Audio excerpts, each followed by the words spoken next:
በአንድ ማህበረሰብ ውስጥ የምትኖሪ ከሆነ የዛ ማህበረሰብ ባህል ይገዛሻል፣ የዛ ማህበረሰብ እሴት ይገዛሻል፣ የዛ ማህበረሰብ ቋንቋ ማክበር መቻል አለብሽ።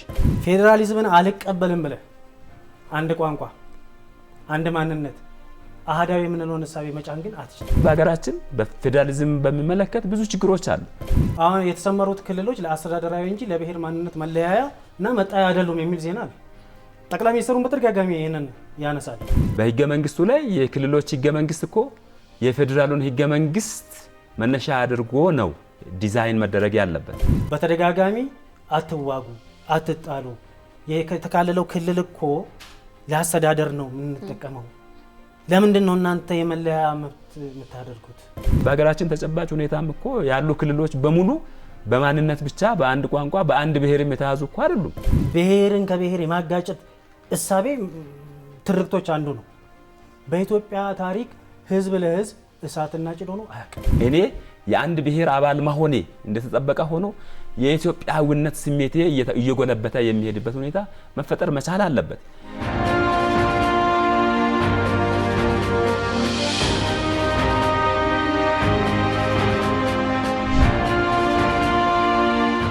ጤና ይስጥልን ተመልካቾች፣ የኤንቢሲ ኢትዮጵያ ቴሌቪዥን ከሰላም ሚኒስቴር ጋር በመተባበር የሚያዘጋጅላችሁ ጋራ ሀገር የተሰኘው ሳምንታዊ ፕሮግራማችን ጀምሯል። ሄርሜላ ፍቃዳ ነኝ፣ አብራችሁን ቆዩ።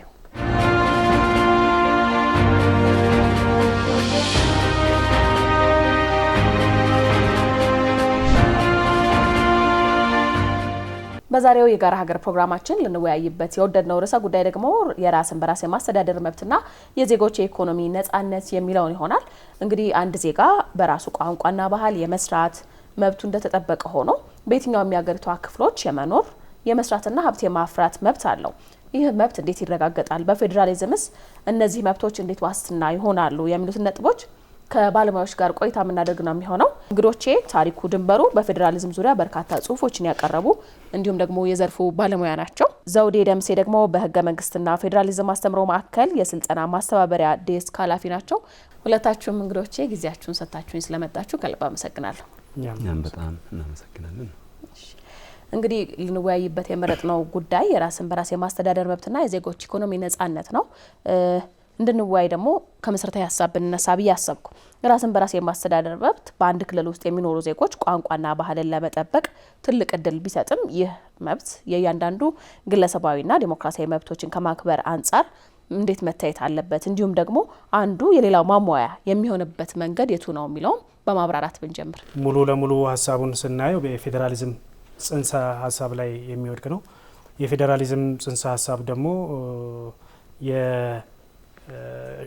ሼርድ የሚደረጉ የሚካፈሉ ስልጣኖችን ለታችኛው መዋቅር በማከፋፈል በፌዴራልና በክልሎች መሀል ዋቴቨር ስቴት ብለን ነው እንችላለን፣ በሌላም አይነት አገላለጽ ሊገለጽ ይችላል። ለነሱ ሼር አድርገው የሚያስተዳድር ጽንሰ ሀሳብ ያለው ነው።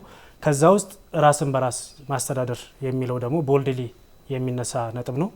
በእርግጥ ይሄ ሀሳብ በብዙ ባለሙያዎች አከራካሪ ነው፣ ዲቤተብል ነው። ራስን በራስ ማስተዳደር በተለይ ደግሞ ከኢትዮጵያ የፌዴራሊዝም ከምትከተለው የፌዴራሊዝም ስርዓት አንጻር አከራካሪ ነው ብሎ የሚያነሱ አሉ። አይ ቲንክ አከራካሪነቱን ሼር አደርገዋለሁ። ለምን በፌዴራሊዝም ጽንሰ ሀሳብ ላይ ራስን በራስ ማስተዳደር ማለት ብሔርን የሚያስተዳድርበት የሆነው አካል የሆነው ግሩፕ የሆነን አካል የሚያስተዳድርበት ስርዓት ሳይሆን በአንድ ኮንስቲትዩንሲ ወይንም በአንድ አካባቢ ቅድም ስልጣንን ማጋራት ነው አይደለም? ፌዴራሊዝም የተለያዩ ስልጣኖች የተለያዩ ክልሎች ያሉት አንድ ላይ ይመጡና ሀገር መስርቶ በፌዴራልና በታችኛው ሼርድ ሩልና ሰልፍ ሩል በሚል ህሳቤ ውስጥ ነው የሚያልፉትና ራስን በራስ ማስተዳደር የሚባለው በዛ አይነት ህሳቤ መታሰብ አለበት።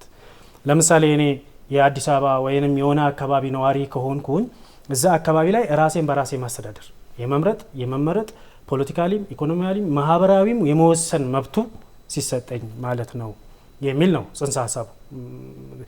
አጠቃላይ ይሄ ሳይንቲፊኩ ሌሎች ሀገሮችም በመላው ሀገር ይህንን የሚጠቀም ፌዴራሊዝም ስርዓት ላይ የሚወድቁ ሀገሮች የሚጠቀሙት። ወደ ኢትዮጵያ ስንመጣ ኢትዮጵያ ህገ መንግስትም የዛሬ 40 ዓመት አካባቢ ይሄኛው ህገ መንግስት 1987ቱ ህገ መንግስት ሲሰራ ራስን በራስ ማስተዳደር ስልጣን የሰጠው ለብሔሮች ነው። ለብሔሮች ስልጣን ሰጥ መሬቱንም ለብሔሮች ነው የሰጠው። በተለይ ደግሞ አምስቱ ብሔሮች አማራ፣ ኦሮሚያ፣ አፋር፣ ሶማሌ፣ ትግራይ ክልሎችን ፈጽሞ ከብሔር ጋር ሊንክ ስላደረገው ትንሽ አስቸጋሪና አከራካሪ ሆኗል። ለምን በኋላ የምንመጣበት ይመስለኛል። ከዚህ ከሀብት ማፍራት የመንቀሳቀስ መብቶች የኢኮኖሚ መብቶች ጋር ስንመጣ እንዲገድብ ምክንያት አስቀምጧል ተብሎ ክርክር ይነሳል። ነገር ግን ደግሞ በህገ መንግስቱ ምዕራፍ 2 ላይ ሰብአዊና ዲሞክራሲያዊ መብቶች ብሎ ደግሞ አስቀምጦታል። ከዲሞክራሲያዊ መብቶች አንዱ የኢኮኖሚ የሀብት ማፍራት የመንቀሳቀስ የመሳሰሉት ነገሮች ያሉት ነውና ይሄ ራስን በራስ የማስተዳደር መብት አከራካሪ ቢሆንም ከዛ አንጻር መያዝ ይኖረዋል። ፌዴራሊዝም በተፈጥሮ የኢትዮጵያን እንኳን ተተን እንደ አጠቃላይ ስናል በተፈጥሮ ፌዴራሊዝም በጣም ብዙ ብሔሮች፣ ብዙ ማንነቶች፣ ብዙ ቋንቋዎች፣ ብዙ ባህሎች ያሉበት ሀገር ላይ በጣም አሪፍ ነው፣ ይመከራል። እኛም የግዴታ እሱ መሆን አለበት ብለን እናስባለን እንደ ግለሰብ የማስበው ነው። በዛ ሂደት ውስጥ ሀብት ማፍራት መብትህንም ያጎናጽፋል። ከሀገር ተንቀሳቅሰ የትኛውም የሀገሪቱ አካባቢ ላይ ተንቀሳቅሰ ሀብት ታፈራለ። ሀብት ያፈራውን ደግሞ ለሌሎች ለዜጎች ተደራሽ የሆነ ይሆናል። ይሄ ራስን በራስ ማስተዳደር የምንለው ከዛ አንጻር ዲቤተብል ሆኖ ዋቴቨር ግን ፌዴራሊዝም ጽንሰ ሀሳቡን ስናይ በዚህ አይነት እሳቤዎች የሚወድቁ ይመስለኛል። ፌዴራሊዝም ከሚለው ጽንሰ ሀሳብ ብነሳ ደስ ይለኛል። ፌዴራሊዝም የሚለው ጽንሰ ሀሳብ እንግዲህ እኔ ስልጣን ማጋራት ብቻ ከሚለው ጋር አልስማማም። ስልጣን ከማጋራት በላይ ነው ብዬ አስባለሁ። ምክንያቱም ፌዴራሊዝም ጽንሰ ሀሳቡ የዘርፉ ምሁራን እንደሚገልጹት የኛም ማዕከል የሚቀበለው ዴፊኒሽን ፕሪስተን ኪንግ የተባለ ምሁር የገለጸው ፌዴራሊዝም የፖለቲካ አይዲዮሎጂ ነው። አይዲዮሎጂው ምንድነው? ሀገረ መንግስትን በዲሞክራሲያዊ በሆነ መንገድ የራስ አስተዳደርና የጋራ አስተዳደርን አንድ ላይ ባጣመረ መልኩ ለመመስረት የሚያስችል ኢሳቤ ወይም ደግሞ ፍልስፍና ብለን መውሰድ እንችላለን። ምክንያቱም በውስጡ ፌዴራሊዝም ሁለት መሰረታዊ መሪዎች ዛሬ አንዱ የምንነጋገረው ነው። አይ ቲንክ የራስ አስተዳደር የሚለው የጋራ አስተዳደር የራስ አስተዳደር የሚል አለ። ሶስተኛው መሪሆ የመንግስታት ግንኙነት የምንለው ነው። በራስ አስተዳደርና በጋራ አስተዳደር መካከል የሚመጣ መሪሆ ነው። የራስ አስተዳደር ስልጣን ሰጥተሽ የጋራ አስተዳደር ማድረግሽ ሁለቱን ብትይ ሁለቱን የሚያገናኝ ድልድይ ከሌለ በጣም ሀገራዊ አንድነትን ማምጣት አትችልም። ስለዚህ የመንግስታት ግንኙነት በአሁኑ ጊዜ ሶስተኛው መሪሆ እየሆነ መጥቷል። የፌዴራሊዝም እሳቤ ግን ተፈጻሚ ወይም ደግሞ ተግባራዊ የሚደረግባቸው አደረጃጀቶች ብዙ ናቸው። የፌዴራል ፖለቲካ ስርዓት ብለን የምንላቸው ናቸው። ፌዴሬሽን አለ፣ ኮንፌዴሬሽን አለ፣ ሊግ አለ። ማለት የፌዴራሊዝም ጽንሰ ሀሳብ ውስጥ ያሉ ሁለቱን መሰረታዊ መሪዎች የራስ አስተዳደርና የጋራ አስተዳደር መሪዎችን ተግባራዊ የምናደርግበት አግባብ ነው ማለት ነው። ስለዚህ የፌዴራሊዝም በራሱ ጽንሰ ሀሳቡ ብዙ ጉዳዮችን በውስጡ የያዘ ነው። ፌዴሬሽን ስርዓት ነው ወይም ደግሞ የፌዴራል ስርዓት ነው የምንከተለው ብለን ስንል እኛ ደግሞ በሀገራችን ተጨባጭ ሁኔታ የህብረ ብሔራዊ ፌዴራላዊ ስርዓትን ነው ተግባራዊ እያደረግን ያለ ነው። የህብረ ብሔራዊ ፌዴራላዊ ስርዓትን ተግባራዊ ያደረግንበት ምክንያት ዋነኛው ምክንያት ሀገራችን የብዝሃነት ሀገር ነው። የሀገራችን መገለጫ ብዝሃነት ነው። ስለዚህ ብዝሃ ማንነት፣ ብዝሃ ባህል፣ ብዝሃ ቋንቋ ባለበት አገር ብዝሃ ፍላጎቶች አሉ። እነዚህ ሁሉ ብዝሃ ፍላጎቶች የራስን በራስ የማስተዳደር ጥያቄ ሲያነሱ የቆዩበትን ሁኔታ በቅርብ የምናስተውሰውም የምናውቀውም ጉዳይ ነው። ስለዚህ ይሄን ጥያቄ ለመመለስ የፌዴራል ስርዓት ጥሩ ሆኖ ስለተገኘ ማለትም አኮሞዴሽን ኦፍ ዳይቨርሲቲ ብዝሃነትን በአግባቡ ለማስተዳደር ሲባል የፌዴራል ስርዓትን እውን አድርገናል። የፌዴራል ስርዓታችን እውን ስናደርግ በህገ መንግስታችን እንደተደነገገው የፌዴራል ስርዓቱን የመሰረቱ አካላት በማንነት ብቻ አይደለም። 4 መሰረታዊ መስፈርቶች አሉት። ሴልፍ ሩል ኤክሰርሳይዝ እንዲያደርጉ የተሰጡ ክልሎች በእኛ አገር ተጨባጭ ሁኔታ የሚመሰረቱት ማንነትን፣ ቋንቋን፣ አሰፋፈርን እና ፍላጎትን መሰረት አድርገው የሚመሰረቱ ናቸው። በህገ መንግስታችን ላይ እንደተቀመጠው አንዱም መሰረታዊ መሪሆ የብሔሮች ብሔረሰቦች ሉዓላዊ ስልጣን ወይም ደግሞ ሶቨርኒቲ የምንለው ነው። በተመሳሳይ መልኩ ደግሞ የህዝብ ሉዓላዊነትም አለ። በኋላ እናነሳለን። ሁለቱ እንዴት ባላንስ ሊሆን ይችላል የሚለው አንቺ ካነሳሽው የራስን በራስ የማስተዳደር መብትና የግለሰቦች ነጻነትና መብት ከሚለው ጋር አብሮ የሚሄድ ሀሳብም ስለሆነ ስለዚህ የህብረ ብሔራዊ ፌዴራላዊ ስርዓት በዋናነት መመለስ የፈለገው ብሔሮችን ብሔረሰቦችና ህዝቦችን ራስን በራስ የማስተዳደር ጥያቄ ምላሽ እንዲያገኝ ነው ያደረገው። በዚህም ጅምር ላይ እንዳነሳሽው ነው። ብሔሮች ብሔረሰቦችና ህዝቦች ራሳቸውን በራሳቸው የማስተዳደር ስልጣን ተሰጥቷቸዋል።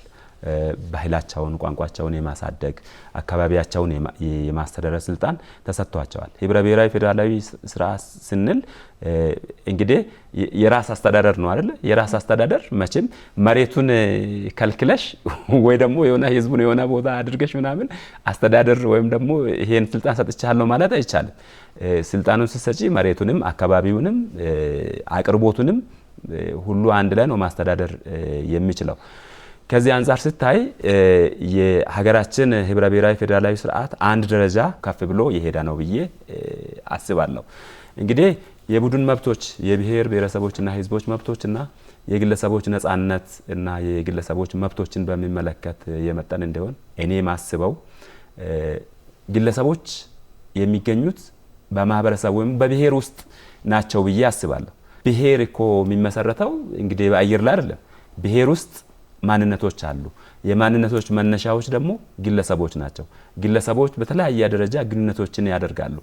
እነዚህ ግንኙነቶች እያደጉ በሚሄዱበት ጊዜ የጋራ ባህል ይኖራል፣ የጋራ መግባባት ይኖራል፣ በአንድ አካባቢ የመኖር ሁኔታ ይፈጠራል። ተመሳሳይ የሆኑ እሴቶችን ቫልዩዎችን እየገነቡ መሄድ ይሆናል። ያ ማህበረሰብ ወይም ደግሞ ያ ብሔር የጋራ የሚያደርገው ከሌላው የተለየ የሚያደርገው ባህል፣ ቋንቋ፣ እሴት፣ ወጎች ይኖሩታል። የራሱ አስተዳደር ሊኖረው ይችላል። ስለዚህ ብሔር ለምለው በሀገራችን ህገ መንግስት አንቀጽ 39 ንዑስ አንቀጽ 5 ላይ ይመስለኛል የተደነገገው ብሔር ብሔረሰብ ህዝቦች ዲፋይን ተደርጓል። በአንድ አካባቢ የሚኖሩ ተመሳሳይ የሆነ ባህል ቋንቋ ያላቸው፣ ተመሳሳይ የሆነ ስነ ልቦና ያላቸው፣ በአንድ ላይ የመኖር ፍላጎት ያላቸው በሚል ብሔር ብሔረሰብና ህዝብ ተመሳሳይ የሆነ ትርጉም ተሰጥቷቸው እናገኛለን። ስለዚህ ብሔር ውስጥ እንግዲህ የሚገኙት በዋናነት ግለሰቦች ናቸው ካልን የግለሰቦች መብት የግለሰቦች ነጻነትና የብሔር መብት የብሔር ነጻነት በእኔ እምነት ተነጣጥለው የሚታዩ አይመስልኝም፣ የሚመጋገቡ ይመስለኛል። የብሔር ማንነት የሚመሰረተው ወይም ደግሞ ብሔር ራሱ ህልውናውን የሚያገኘው በግለሰቦች የረጅም ጊዜ ግንኙነትና መስተጋብር ከሆነ ብሔርን አንድ ማህበረሰባዊ ውቅር ወይም ደግሞ አንድ የተለየ ራሱን የቻለ የራሱ ባህል ያለው የራሱ ቋንቋ ያለው የራሱ ኖርሞች ያሉት ስቴቶች ቫልዩዎች ያሉት አንድ ሶሳይቲ ማህበረሰብ ብለን የወሰን እንደሆነ በብሔር ውስጥ ደግሞ በዛ ውስጥ ኢንዲቪጁዋልስ አሉ። ስለዚህ ኢንዲቪጁዋልስ እንደ ኢንዲቪጁዋል የብሔር መብቶች እንዲከበሩ ፍላጎት ይኖራቸዋል። ለምሳሌ የቋንቋ መብት በአንድ ብሔር ውስጥ ያለ ግለሰብ የብሔሩ ቋንቋ እንዲከበር ይፈልጋል። የብሔሩ ባህል እንዲከበር ይፈልጋል። እሴት እንዲከበር ይፈልጋል። ያም ደግሞ እንዲከበር ጥናት ሊያደርግ ይችላል። ቋንቋ እንዲያድግ ጥናት ሊያደርግ ይችላል፣ ሊሰራ ይችላል። ማህበረሰብ ወይም ደግሞ ብሔሩም ደግሞ ግለሰቦቹ ላይ የተመሰረተ ስለሆነ ግለሰቦቹን የሚጎዳበት ወይም ደግሞ ግለሰቦቹን ሃርም የሚያደርግበት ሁኔታ አይኖርም። ምክንያቱም ማህበረሰብ ራሱ ሲቀረጽ ወይም ደግሞ ሲዋቀር ወይም ብሔር ራሱ ሲዋቀር ለኢንዲቪጁዋልስ ነው። ኢንዲቪጁዋልስ ምቹ የሆነ ሁኔታ እንዲኖሩ ነው። አካዋንሽን፣ እንቅስቃሴሽን፣ ኑሮሽን፣ ላይፍሽን ይመራል። በአንድ ማህበረሰብ ውስጥ የምትኖሪ ከሆነ የዛ ማህበረሰብ ባህል ይገዛሻል፣ የዛ ማህበረሰብ እሴት ይገዛሻል፣ የዛ ማህበረሰብ ቋንቋ ማክበር መቻል አለብሽ። ስለዚህ የብሔር መብት ወይም ደግሞ የቡድን መብትና የግለሰቦች መብቶች ተመጋጋቢ ናቸው። አንዱ አንዱን የሚገነባ አንዱ አንዱን የሚጠብቅ አንዱ አንዱን ፕሮሞት የሚያደርግ ነው። ለዚህ ይመስለኛል በህገ መንግስታችን አንደኛው የህዝብ ሉዓላዊነት በሚለው የህዝብ የሚለው እንግዲህ እንደ አጠቃላይ ነው አይደለ? ሉዓላዊ ስልጣን ባለቤት ነው። ብሔሮችም ደግሞ የሉዓላዊ ስልጣን ባለቤቶች ናቸው በህገ መንግስቱ አንቀጽ 8 ይመስለኛል። ይሄው ሉዓላዊ ስልጣን ባለቤትነት ደግሞ አንቀጽ 39ም እንደዚሁ የተሰጣቸው ስልጣን ነው። ስለዚህ ሁለቱ መብቶች ተመጋግበው የሚሄዱ ናቸው ብዬ አስባለሁ። እንደው ምናልባት እዚሁ ላይ የራስን በራስ የማስተዳደር መብትና የዜጎች ኢኮኖሚያዊ ተጠቃሚነትን እንዴት ነው አንዱ የአንዱ ማሟያ የሚሆንበት መንገድ የሚለውን ብታብራሩልኝ። የተነሱት ነጥቦች ላይ እንግዲህ ዲቤት እያደረግን ብንል ጊዜም አይበቃም።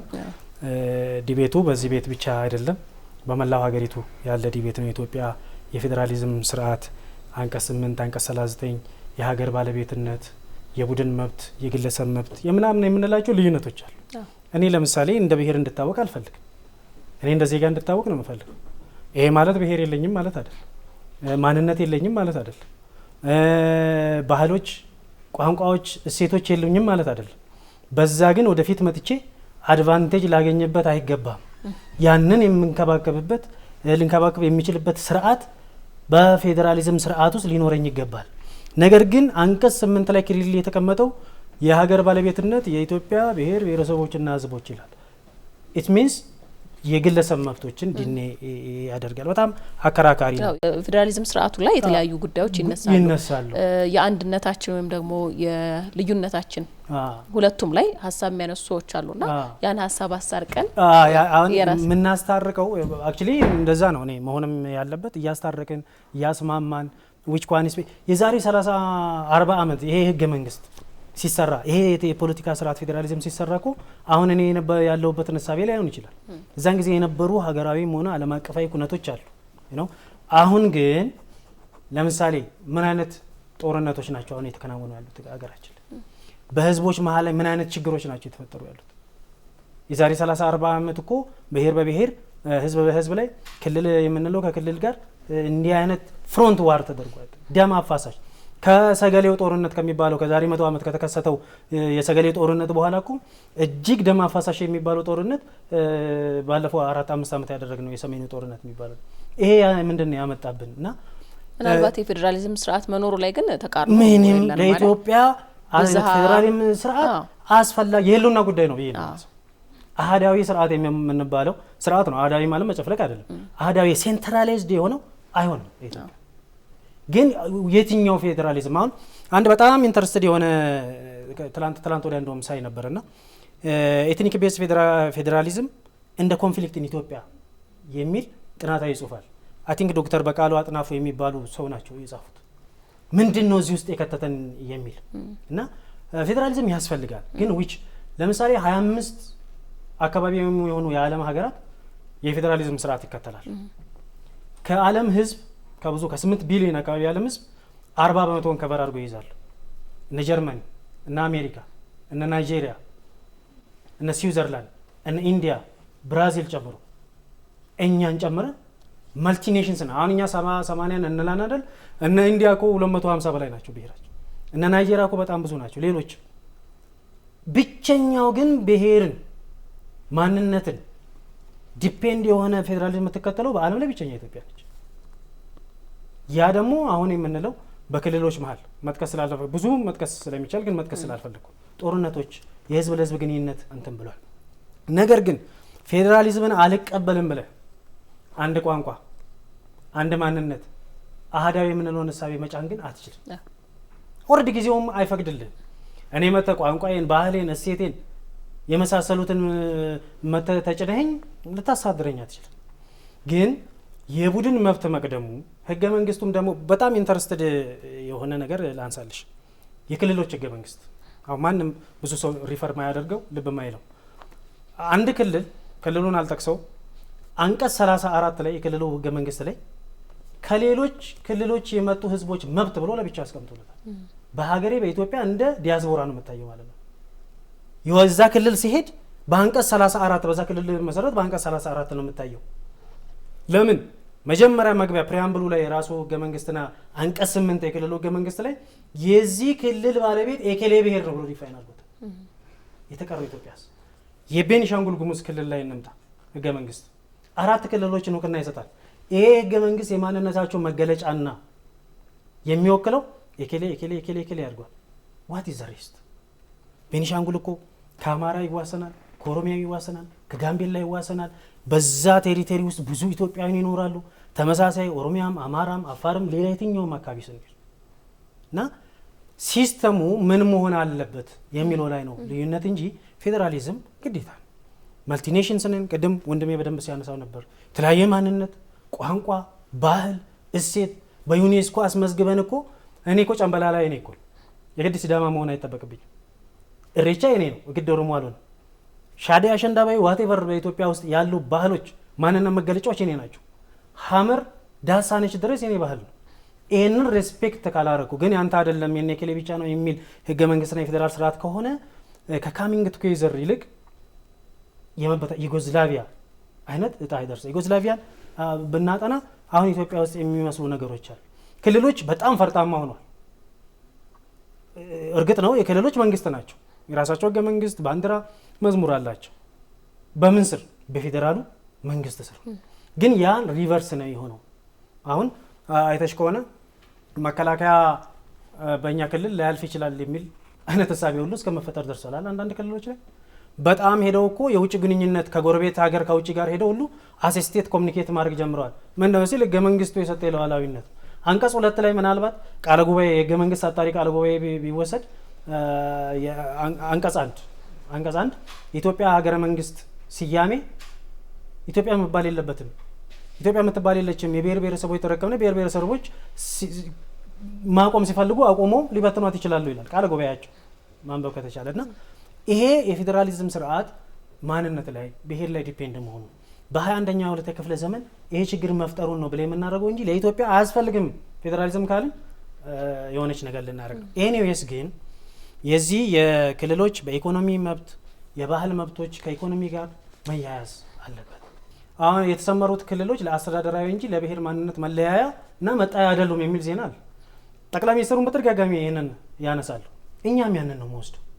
እኔ ከዚህ ሲዳማ ሲሄድ፣ ከዚህ ወላይታ ሲሄድ፣ ከዚህ ትግራይ ሲሄድ የኢትዮጵያን ቴሪቶሪ እያቋረጥኩ ነው የሚሄደው። ኢትዮጵያዊነት መገለጫ ያለው መገለጫ ነገሮች ሁሉ ሊያሳልፉኝ ይገባል። ያ ነገር ብሔር ላይ ኢንተረስት ዲፔንድ መሆኑ ችግር አምጥቷል። ህብረ ብሔራዊ ፌዴራሊዝም እኔ አይ ቲንክ ኢትስ ኦኬ ዲቤተብል ነው። እንግዲህ ብዙ ሀገሮችን ምሳሌ ማንሳት እንችላለን። ግን አሁን መንግስት እየሄደበት ያለ ሁኔታ የተሻለ ነው ብዬ አስባለሁ። በተለይ ይሄ ለውጥ መንግስት መጥቷል ብለን ከምናስበው ወዲህ የፓርቲ አመራሮች ወደ ፕሬዚደንሻል መጥቷል።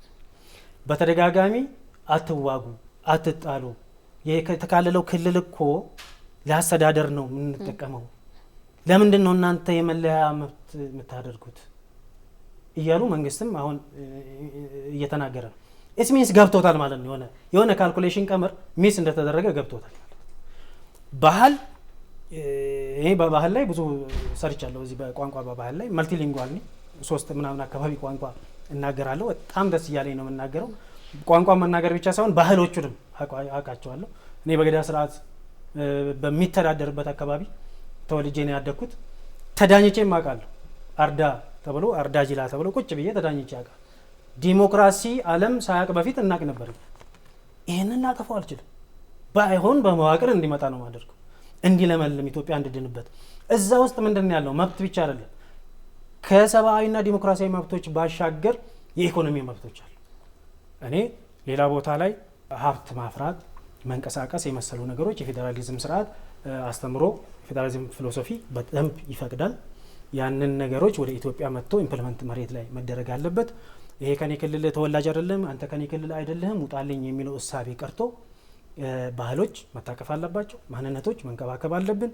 ቋንቋዎች የመሳሰሉት በደንብ ማደግ መቻል አለባቸው። ሴቶቻቸው ናቸውና በዛ አንጻር መታየት አለበት። ኢኮኖሚውንም እኔ ከዛ አንጻር ነው ማየው። የሀሳብ ልዩነቶች መጥፎ አይደሉም። which means አንዱ የገባውን አንዱ በዚህ መሆን አለበት ሊል ይችላል፣ አንዱ ደግሞ ነው በዚህ መሆን መቻል አለበት ሊል ይችላል። ሀሳብ ልዩነት ጥሎች አይደሉም። ስኮላርስ ቅድም ለማንሳት ሞክሯል ወንድሜ የጻፉት የተለያዩ። ለዛ ነው ቅድም ዲቤተብል ነው ያልኩት። ፌዴራሊዝም አሁን ካሚንግ ቱጌዘር የፌዴራሊዝም ስርዓት አሁን ዩናይትድ ስቴቶች ናቸው አይደለም። የሆነ ጊዜ እኮ ራሳቸውን የቻሉ ሀገሮች ነበሩ፣ መጡ፣ አንድ ላይ ሆኑ ዩናይትድ ስቴትስ ብሎ ነው አይደለም። የራሳቸውን ህገ መንግስቶች፣ ስርዓቶች አንዱ ከስቴት ላይ የሚያስጠይቀው ሌላ ስቴት ላይ እኮ አያስጠይቅ። አንዱ ስቴት ላይ ትክክል ያልሆነ ሌላ ስቴት ላይ ትክክል ላይሆን ይችላል። የመጡት እኛ ሀገርስ የሚለውን ያንን ያስታረቀን እንሄዳለን። ኤኒዌይስ ግን ከኢኮኖሚ ጋር ራስን በራስ ማስተዳደር ስንል ከኢኮኖሚ ጋር ከኢኮኖሚ ነጻነት ጋር የሚያያዝም ስለሆነ በዚህ ማዕቀፍ ውስጥ መታየት ያለበት ይመስለኛል። አይ መልካም ጥሩ ሀሳብ ነው የተነሳ ያለው። ምናልባት እዚህ ላይ ሀሳብ ይኖሮታል ብዬ ጠብቃለሁ። ቀደም ብለውም የገለጹት ነገር ስላለ አንተ እንዳልከው ፌዴራሊዝም ሁላችንንም አስፈላጊነቱ ላይ እንስማማለን። ነገር ግን ያሉት አቅጣጫዎች ወይም ደግሞ እየተሄደባቸው ያሉት መንገዶች ልክ አይደሉም የሚሉ ሀሳቦች ይኖራሉ። በዛው ልክ ደግሞ እኔ በብሔር የመታወቅ ፈልጋለሁ፣ ብሔር ኖረኝ ኢትዮጵያዊ መሆን እችላለሁ የሚሉ ድምጾችም በርካቶች ናቸውና ያው ዲናይ ማድረግ አንችልም፣ እያስታረቅን ነው የምንሄደው። ምናልባት ህገ መንግስታችን ላይ ስንመጣ እንደ አሜሪካው ህገ መንግስት ዊ አሜሪካን ፒፕል ብሎ አይደለም የሚጀምረው ብሔር ብሔረሰቦች ነው። ያ በራሱ ክፍተት ያመጣል የሚሉ ሀሳቦች በርካቶች ናቸው። ምናልባት ለብሔራዊ ምክክር ኮሚሽኑ ከቀረቡ አጀንዳዎች መካከልም ይሄ በስፋት የተነሳ ይመስለኛል። ስለዚህ ወደፊት ምናልባት ብሔራዊ ምክክር ኮሚሽኑ ላይ የምናያቸው ለውጦች ይኖራሉ ብዬ በግሌ እጠብቃለሁ። ምናልባት እዚህ ላይ እሱ ያነሳቸው ሀሳቦች ላይ ብሔር ማንነት ይቅደም ወይንስ የኢትዮጵያዊነት የሚለው ላይ ሀሳብ ካሉት የተወሰኑ ሀሳቦችን ለመጨመር ቡድን መብትና የግለሰቦች መብት መካከል ሊኖር የሚገባው ሚዛን መጠበቅ አለበት ብዬ አስባለሁ። በእኛ ሀገር እኔ እንደ ችግር ብዬ ማነሳው የሚቀበለውም በጥናት በብዛት የወጣው የቡድን መብት እና የግለሰቦች መብት ላይ ሚዛን ወይም ደግሞ ተገቢው ባላንስ አልተቀመጠም። ስኮፑ የት ነው? የግለሰቦች መብት ኤክሰርሳይዝ ልናደርግ የምንችለው እስከምን ድረስ ነው የሚለው በደንብ መቀመጥ መቻል አለበት። የቡድን መብቶች ወይም ደግሞ የብሔር ብሔረሰብ በጋራ ራስን በራስ በማስተዳደር ስልጣን ውስጥ የተቀመጡና የተሰጡ መብቶች ግለሰቦችን በምን ያህል ደረጃ ሊጎዱት ይችላሉ ወይም ደግሞ ሊጫኑት ይችላሉ የሚለው ነገር ወይም ደግሞ ግለሰቦች በቡድን ውስጥ ሆነው በብሔር ውስጥ ሆነው መብታቸውን እስከምን ድረስ ነው ኤክሰርሳይዝ ማድረግ የሚገባው የሚለው ነገር በደንብ መቀመጥ ያለበት ነገር ነው። እኔ በኢትዮጵያዊነቴ ነው መታወቅ የሚገባኝ የሚፈልገውም የሚል ሀሳብ ተነስቷል። አንዱ ቪው ነው። ነገር ግን እኔ ማንሳት ማለት መወያት ሀገራችን የራሳችን ሀገር ስለሆነ ይሄ አስተምሮ ፓርትም እንጂ የክርክርም ድቤት ስላይደለ አይ ቲንክ የፖለቲካ ስርዓቶች የማህበረሰቡን ውቅር የማህበረሰቡን አደረጃጀት ማህበረሰቡን መነሻ አድርገው ነው መነሳት ያለባቸው። የፖለቲካ ስርዓቶችም ሲቀረጹ ማህበረሰቡ ምን ፍላጎት አለው፣ የማህበረሰቡ አደረጃጀት ምን ይመስላል የሚለውን መነሻ አድርጎ መሆን አለበት ብዬ አስባለሁ። የአሜሪካን ፌደራል ስርዓት የወሰን እንደሆነ እኮ ቀደም ብለው የነበሩ ናቸው። ምናልባት ቅድም እንደተባለው ፎርሜሽኑ ካሚንግ ቱጌዘር ነው። ካሚንግ ቱጌዘርም ሊሆን ይችላል፣ የሌላኛው ደግሞ ሆልዲንግ ቱጌዘርም ሊሆን ይችላል። ሌላኛው አይነት ደግሞ በጫናም ሊፈጠር የሚችል ይሆናል። ሁለቱንም ሚዛን አድርጎ ሊፈጠር ይችላል። ሊፈጠር የሚችልበት አግባብ ወይም ደግሞ ፌደራል ስርዓቱ ሊደራጅ ሊቋቋም የሚችልበት አግባብ የተለያየ ሊሆን ይችላል። ግን የአሜሪካንን ህዝብ ሁኔታ ስናይ ሎካል ፒፕሉ የታችኛው ማህበረሰብ ነው የከተማው ማህበረሰብ የመሰረተው። በአሜሪካ የከተማው ማህበረሰብ የዲሞክራሲ መገለጫ ተደርጎ ይወሰዳል። ከከተማ ማህበረሰብ በኋላ ነው ስቴቶች የመጡት። ከዛ በኋላ ስቴቶቹ ናቸው ዩኒየኑን የፈጠሩት።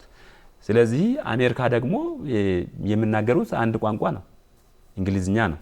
አሜሪካ የራሳቸው ፍልስፍና አላቸው። we are one people አንድ ህዝብ ነን ብለው ነው የሚያስቡት። ልዩነቶቻቸው ወይም ደግሞ የነሱ ብዝሃነት ወይ በቴክኖሎጂ ሊሆን ይችላል ወይ ደግሞ በአካባቢያዊነት አስተሳሰብ ሊሆን ይችላል። በአብዛኛው የዲሞክራሲ ጥያቄ ነው፣ የነጻነት ጥያቄ ነው፣ የፍሪደም ጥያቄ ነው ያለው አሜሪካ ውስጥ። ብዙ ብዝሃነት በዚህ በብሔር ያለ ብዝሃነት የለም። በእኛ ሀገር ተጨባጭ ሁኔታ ደግሞ ስታይ ሀገሪቷ ኦብቪየስሊ ከአሜሪካን አስተሳሰብ የተለየ እሳቤ ነው ያላት።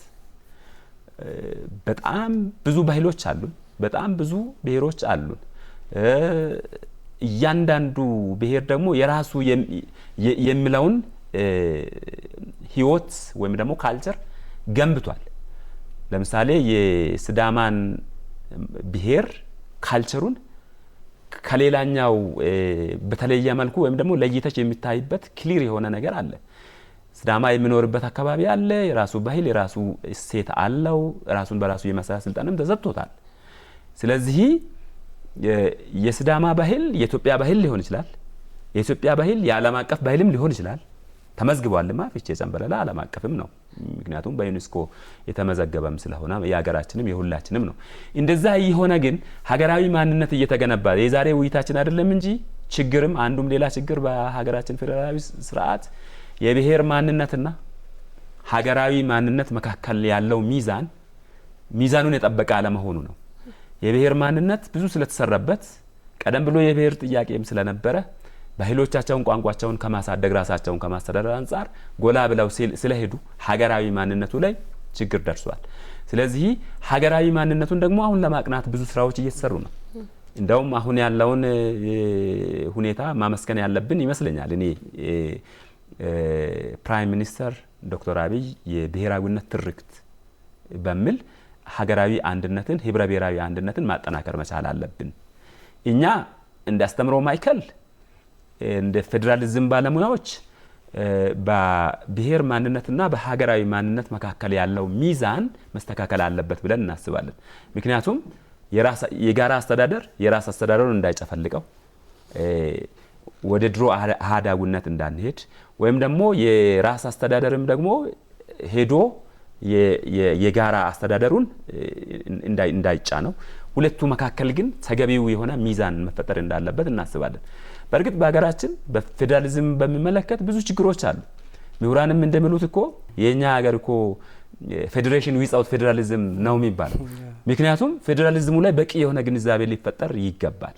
ፌዴራሊዝሙ ላይ በቂ ግንዛቤ ከፈጠርክ ተግባራዊ ስታደርግም በዛው መልክ ተግባራዊ ታደርጋለህ። አፈጻጸሞቹም ላይ ችግር አለ፣ ጽንሰ ሀሳቡም ላይ ችግር አለ። ስለዚህ ፌዴራሊዝም በሀገራችን ሲመጣ አመጣጡ መጀመሪያ መነሻው ላይ ችግር ካለ ግን የፌዴራል ስርዓቱ ሁለት ነገር እኮ ነው አሁን እያወራን ያለው። የፌዴራሊዝም ስርዓቱን እንወደዋለን፣ ጥሩ ነው፣ ለሀገራችን ተገቢ ነው። ግን ደግሞ የፌዴራሊዝም ስርዓቱ የችግር ሁሉ ምንጭ ሆኗል ብሎ ማለትም እኮ ሌላ ነገር ነው። ፌዴራሊዝም የችግሮች ሁሉ ምንጭ ሊሆን አይችልም። በእኛ ሀገር ተጨባጭ ሁኔታ ፌዴራሊዝም የጦስ ዶሮ ነው። የግጭቶችን ምንጭ እሱ ነው፣ የመፈናቀልም ምንጭ እሱ ነው፣ ከቦታ ቦታ ያለመሄድም ምንጭ እሱ ነው፣ መነሻ እሱ ነው ተብሎ ነው የሚወራው። ግን እኔ ትክክል አይመስለኝም። የፌዴራል ስርዓቱ ላይ ያሉ ችግሮች ካሉ ያሉ ህጸጾች ካሉ ምንም አይነት ፐርፌክት የሆነ ስርዓት እኮ የለም። ስርዓቶቹ እየጎለበቱ እየተሻሻሉ እየተጠኑ ነው መሄድ እየጎለበቱ ነው መሄድ የሚኖርባቸው ወይም ደግሞ የሚገባቸው። ለዚህ በእኛ ሀገር ያሉ ተጨባጭ ችግሮች ያጋጠሙን የምናያቸው የማንክዳቸው ችግሮች አሉ። እነዚህን ችግሮች ግን በመወያየት መፍታት አለ። ይሄ ቅድም እንዳነሳሽው ነው። የምክክር ኮሚሽኑም አለ። የምክክር ኮሚሽኑም እንደዚህ አይነት ችግሮችን ለመፍታት ነው የተቋቋመው። ስለዚህ በመወያየት የማይፈታ ነገር የለም፣ በመነጋገር የማይፈታ ነገር የለም። ሀገራችን ደግሞ ጠንካራ እንድትሆን እንፈልጋለን። ሀገራችን ደግሞ ጠንካራ መሆን የሚገባት ዲሞክራሲያዊ ሆና ነው። ዲሞክራሲያዊ የምትሆነው ደግሞ የብሔሮችን መብት የግለሰቦችን መብት አንድ ላይ ይዛ ስትሄድ ነው። የኢፌዴሪ ህገ መንግስት እኮ ስንወስድ የህዝቦች ሰብአዊ መብትና ዲሞክራሲያዊ መብት ጉዳይ እኮ የህገ መንግስቱ አንዱ መሪ ሆነ አንዱ ፒላር የህዝቦች ወይ የዜጎች ሰብአዊና ዲሞክራሲያዊ መብት ነው። ሁለተኛው ደግሞ ከዚሁ ጋር የሚያያዘው ለብሔሮች የተሰጠው ሶቨረን መብት ነው። ስለዚህ ሁለቱም በእኩል ሚዛን ነው። የሰብአዊ መብት ጉዳዮችን ብንወስድ በህገ መንግስታችን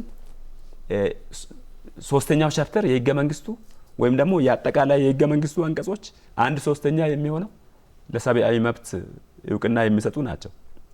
ስለዚህ የኛ ህገ መንግስት እኮ ለግለሰቦች መብት የሰጠው ቦታ በጣም ትልቅ ነው የሚለው ነው። ታዲያ ምንድነው የቸገረው ብለን ካል ወደ አፈጻጸሙ ነው አሁንም ልንመጣ የምንችለው እንጂ ስርዓቱ ጋር ያለ በጣም መሰረታዊ ችግሮች እንደሚወራው ወይም ደግሞ እንደሚባለው ላይሆን ይችላል። የግንዛቤ ችግር ነው ሊሆን የሚችለው። የግለሰቦች ተንቀሳቅሶ የመስራት ሀብት የማፍራት የመኖር መብትን በሚመለከት በጣም በግልጽ ሁኔታ አንቀጽ 32 የተደነገገው ነው። ማንኛውም ግለሰብ በማንኛውም ክልል በሚፈልግበት ተንቀሳቅሶ በነጻነት ሀብት የማፍራት የመኖር ሲፈልግ ደግሞ ወደ ሌላ ቦታ የመቀየር መብት የተደነገገ ነው። ይሄ መብት የክልሎች ህገ መንግስት ብላ አይ ቲንክ አለ ብዬ አስባለሁ። ክልሎችም የየራሳቸው ህገ መንግስት አላቸው። ግን በህገ መንግስቱ ላይ የክልሎች ህገ መንግስት እኮ የፌዴራሉን ህገ መንግስት መነሻ አድርጎ ነው ዲዛይን መደረግ ያለበት። በሀገራችን ተጨባጭ ሁኔታም እኮ ያሉ ክልሎች በሙሉ በማንነት ብቻ በአንድ ቋንቋ በአንድ ብሔርም የተያዙ እኮ አይደሉም። ወደ ደቡብ ኢትዮጵያ ክልል የሄድን እንደሆነ እኮ ወደ 36 የሚሆኑ ብሔሮች ብሔረሰቦች ህዝቦችን አቅፎ በዛ ልክ ነው ያለው። ማዕከላዊ ኢትዮጵያም በዛው ልክ፣ አሁን በቅርብ የተቋቋመ ደቡብ ምዕራብም ኢትዮጵያ በዛው ልክ ነው ያለው። አንድ ብሔር ብቻ ነው ብለን የምንልበትም ክልልም ላይ በጣም ብዙ ማህበረሰቦች ይኖራሉ። የኦሮሚያ ክልልን እየወሰንን ነው። በጣም ሰፊ ክልል ነው። በጣም ብዙ ማህበረሰብ ክፍሎች በኦሮሚያ ክልል ውስጥ ይኖራሉ። ከተለያየ አካባቢ ያሉ ዜጎች በኦሮሚያ ክልል ላይ ከተሞች አካባቢ ላይ ከተሞች ብቻም አይደለም ገጠሩም ላይ የሚኖሩበት ሁኔታ አለ። ነገር ግን ሁለት መሰረታዊ ችግሮች ሊነሱ ይችላሉ።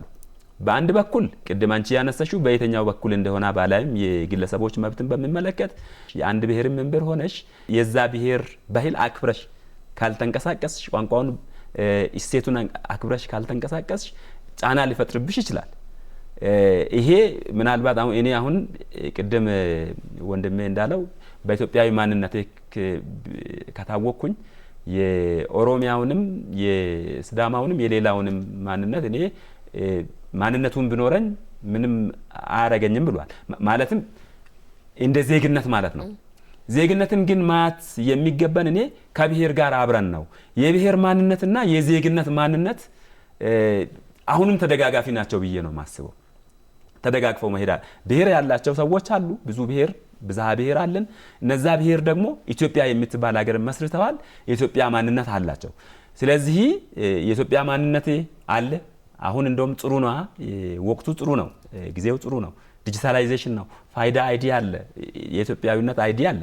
ስለዚህ ይሄ ደግሞ እየሰፋ የሚሄድበት ሁኔታ አለ። ስለዚህ ይሄ የብሔር ማንነትሽን አይቃረነውም ማለት እኮ ነው። ኢትዮጵያዊ ማንነትሽን ዜግነትሽን ይዘሽ ዜግነትን ከብሔር ጋር ሳይምታታ ማለት ነው። እኔ የአንድ ብሔር አባል መሆኔ እንደተጠበቀ ሆኖ የኢትዮጵያዊነት ስሜቴ እየጎለበተ የሚሄድበት ሁኔታ መፈጠር መቻል አለበት። እንደሚባለው በኢትዮጵያዊነት በሀገራዊ አንድነትን ከመገንባትና ከማጠናከር አንፃር ብዙ ስራ መስራት መቻል አለብን። ምክንያቱም የጋራ ሀገር ነው ያለን።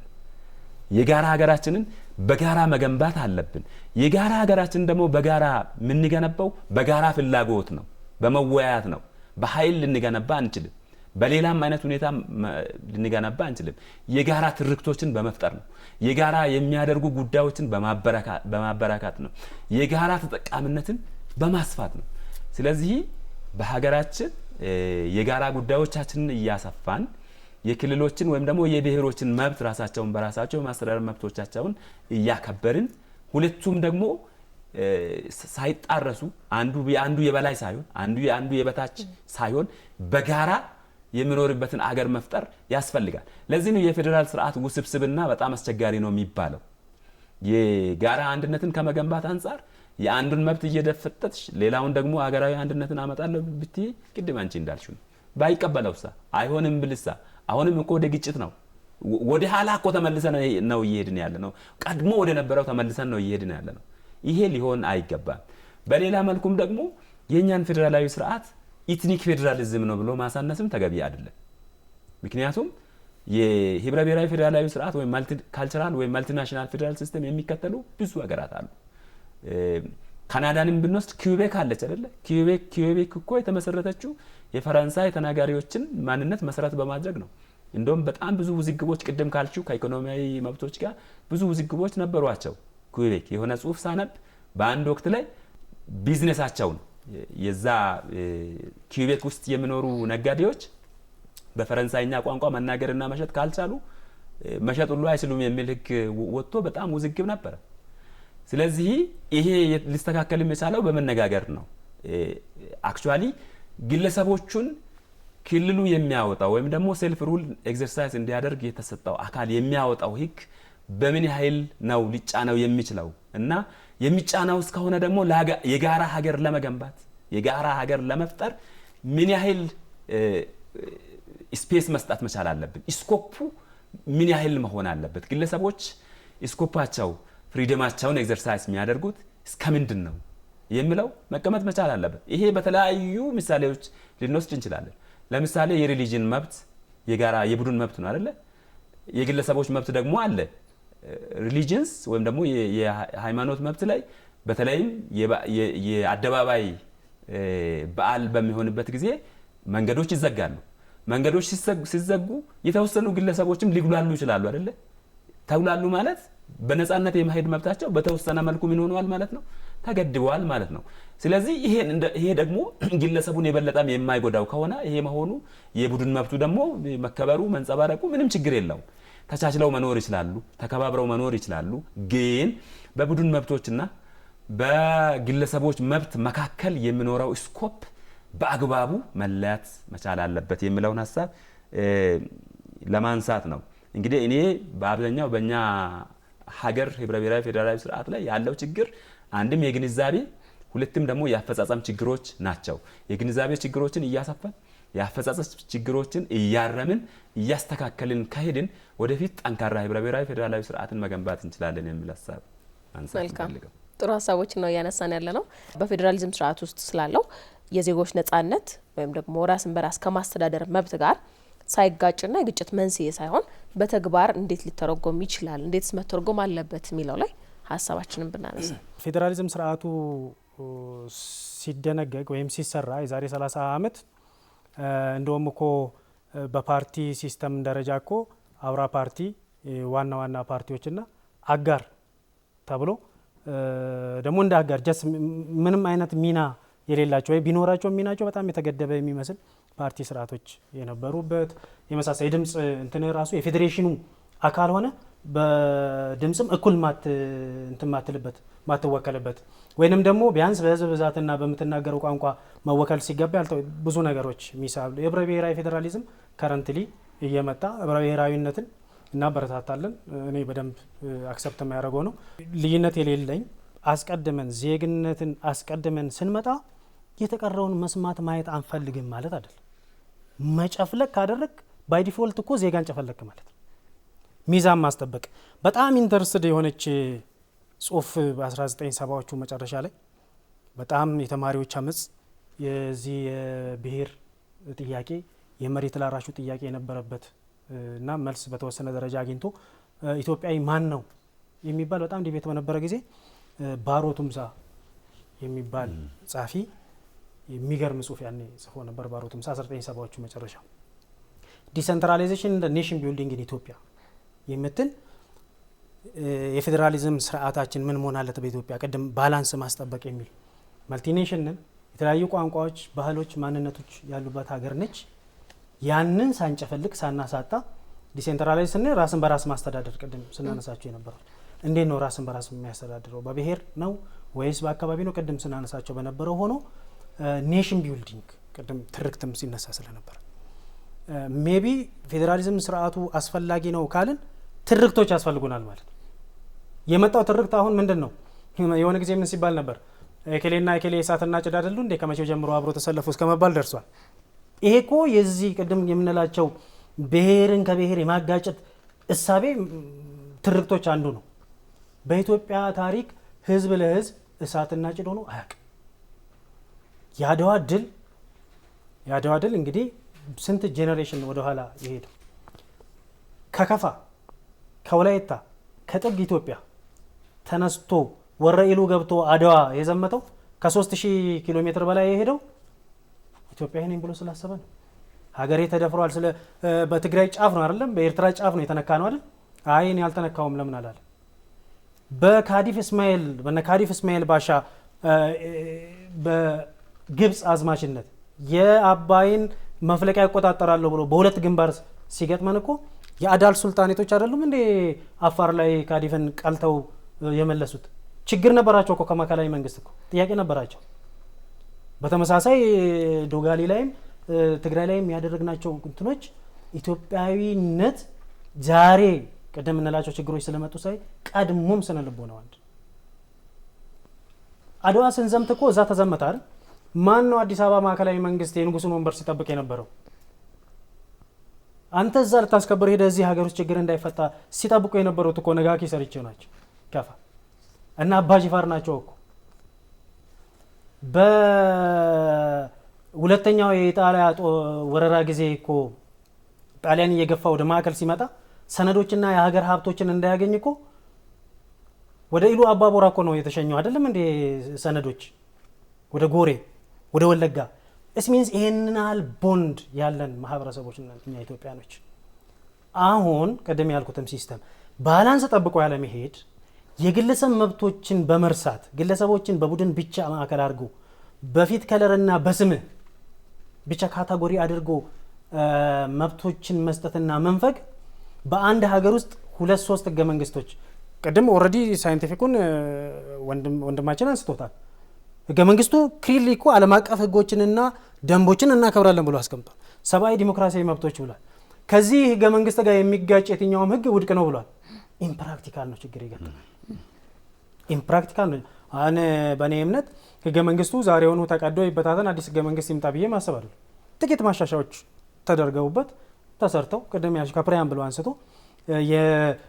የግለሰብ መብትን ሲያስቀድም የቡድን መብትን የሚጨፈልቅ መሆን ሳይኖርበት የቡድንን ሲያከብር የግለሰብን የሚጨፈልቅ ሳይሆን ባላንስ የተባለው ክሪቲካል ስለሆነ በዛ መንገድ ይሄዳል።